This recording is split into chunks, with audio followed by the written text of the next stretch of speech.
বাংলাদেশ নেভাল একাডেমিতে midshipman ২০২২ batch এবং direct entry officer ২০২৪ B ব্যাচের শীতকালীন রাষ্ট্রপতি কুচকাওয়াজ অনুষ্ঠিত হচ্ছে। বিস্তারিত জানাতে সরাসরি যুক্ত হচ্ছেন সহকর্মী AKM নাজিম। নাজিম, আজকের অনুষ্ঠান ঘিরে কি কি কর্মসূচি থাকছে জানাবেন?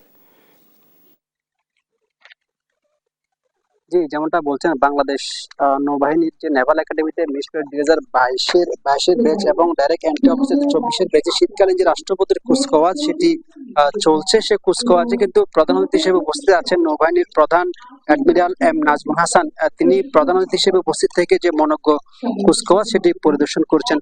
পাশাপাশি এখানে অন্যান্য নৌবাহিনীর যারা কর্মকর্তারা রয়েছেন, শীর্ষ কর্মকর্তা, তারা কিন্তু উপস্থিত আছেন। উপস্থিত থেকে তারা এই যে কুচকাওয়াজ, রাষ্ট্রপতির যে শীতকালীন কুচকাওয়াজ সেটি তারা উপভোগ করছেন। এবং আমরা এখানে দেখেছি যে এখানে নৌবাহিনীর প্রধানের বিভিন্ন বিষয়ে সর্বোচ্চ মান অর্জনকারী প্রশিক্ষণার্থীদের হাতে কিছুক্ষণ পরে কিন্তু পদক তুলে দিবেন। এখন সদ্য কমিশন প্রাপ্ত নবীন কর্মকর্তার মধ্যে মিডশিপম্যান ২০২২ ব্যাচের মিডশিপম্যান তহিদুর রহমান জয় বিএনএ সকল বিষয়ে সর্বোচ্চ মান অর্জনকারী সেরা চৌকস মিডশিপম্যান হিসেবে সোর্ড অফ অনার লাভ করেন।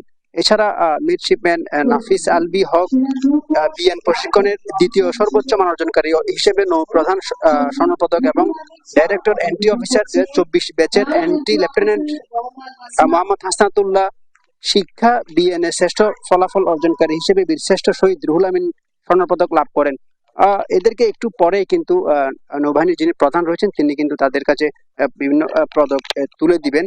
এখানে আমরা যেটি দেখেছি, সদ্য কমিশনপ্রাপ্ত নবীন কর্মকর্তাদের উদ্দেশ্যে নৌবাহিনীর প্রধান আসলে কিছুক্ষণ পরে তার যে বক্তব্য সেটি বক্তব্য প্রদান করবেন এবং বক্তব্যের মাধ্যমে তারা তাদের যেই কর্মকাণ্ড সেটি তুলে ধরবেন। এবং এই কুচকাওয়াজে কিন্তু জুলাই আগস্টের যে বৈষম্য বিরোধী আন্দোলনের শাহাদাত বরণকারী সকল শহীদদের আসলে মাগফিরাত কামনা করেন এবং তাদের আত্মার শান্তি কামনার পাশাপাশি তাদের পরিবারের প্রতি শোক প্রকাশ করেন। এবং এখানে নৌবাহিনী কর্মকর্তা যেটি বলছেন, দেশের সমুদ্র সীমা এবং সমুদ্র সম্পদ রক্ষায় মেরিটাইম ইকোনমিক বিস্তৃত নৌবাহিনীর অগ্রণী ভূমিকা পালন করছে বলে নৌবাহিনীর পক্ষ থেকে বলা হচ্ছে।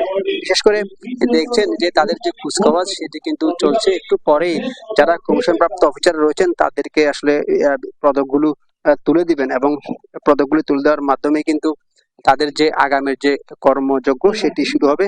নৌবাহিনীর প্রধানের যে বক্তব্য সেটি একটু পরে দিবেন। আমরা যেটি জানতে পেরেছি, নবীন কর্মকর্তারা কিন্তু ভবিষ্যৎ কর্মজীবনে একাডেমির প্রশিক্ষণ কাজে লাগিয়ে জননিরাপত্তা এবং অগ্রগতির পথে সঠিকভাবে দায়িত্ব পালনে সক্ষম হবে বলে আমরা এখানে জানতে পেরেছি। এবং এই যে তাদের যে কুচকাওয়াজ সেটি কিন্তু আমরা এখানে যে দেখি সকাল 10টা থেকে মূলত শুরু হয়েছে। তার পরেই কিন্তু তাদের যারা বিভিন্ন অফিসার রয়েছেন এবং বিভিন্ন ঊর্ধ্বতন কর্মকর্তা, সরকারের বিভিন্ন পর্যায়ের কর্মকর্তারা কিন্তু এই নেভাল একাডেমিতে উপস্থিত হয়েছেন। প্রতি বছর এটা কিন্তু শীতকালীন মৌসুমে রাষ্ট্রপতির যে কুচকাওয়াজ সেটি কিন্তু এখানে অনুষ্ঠিত হয়ে থাকে। এই অনুষ্ঠানে কিন্তু বিভিন্ন কর্মকর্তার পাশাপাশি সরকারি বেসরকারি উচ্চ পর্যায়ে যারা কর্মকর্তারা রয়েছেন তারা কিন্তু এখানে উপস্থিত হয়েছেন। কিছুক্ষণ আগে আমরা দেখেছি নৌবাহিনীর যিনি প্রধান রয়েছেন অ্যাডমিরাল এম নাজমুল হাসান, তিনি উপস্থিত হয়েছেন। একটু পরে উপস্থিত হয়ে তিনি তাদের যে কুচকাওয়াজ সেটি উপভোগ করছেন এবং একটু পরে তিনি প্রধান অতিথির বক্তব্য রাখবেন। এখন তাদের যে যারা কমিশন প্রাপ্ত অফিসাররা রয়েছেন তাদের যে বিভিন্ন পদক সেটি একটু পরেই প্রদান করা হবে বলে আমরা জানতে পেরেছি। আপনি দেখছেন তাদের যে পদক দেওয়া অনুষ্ঠান সেটি একটু শুরু হবে। এখন দেখছেন যে নৌবাহিনীর যিনি প্রধান রয়েছেন অ্যাডমিরাল এম নাজমুল হাসান তিনি উপস্থিত হয়ে কিন্তু যারা কর্মকর্তা রয়েছেন তারা কমিশন প্রাপ্ত তারা পদক দিচ্ছেন এবং পদকের যে কার্যক্রম সেটা শুরু হয়েছে। ইতিমধ্যে পদক দেওয়া শুরু করছেন এবং তিনি উপস্থিত আছেন।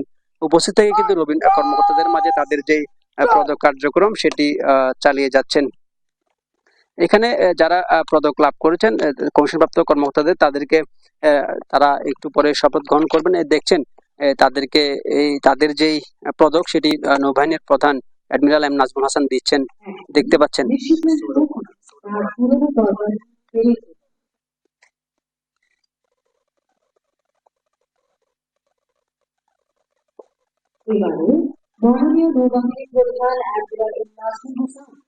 তো এই নৌবাহিনীর এই কুচকাওয়াজ অনুষ্ঠান থেকে যে প্রধান অতিথি যিনি নৌবাহিনীর প্রধান অ্যাডমিরাল নাজমুল হাসান যে পদক দিচ্ছেন সেই অনুষ্ঠান থেকে আমার কাছে ছিল সর্বশেষ।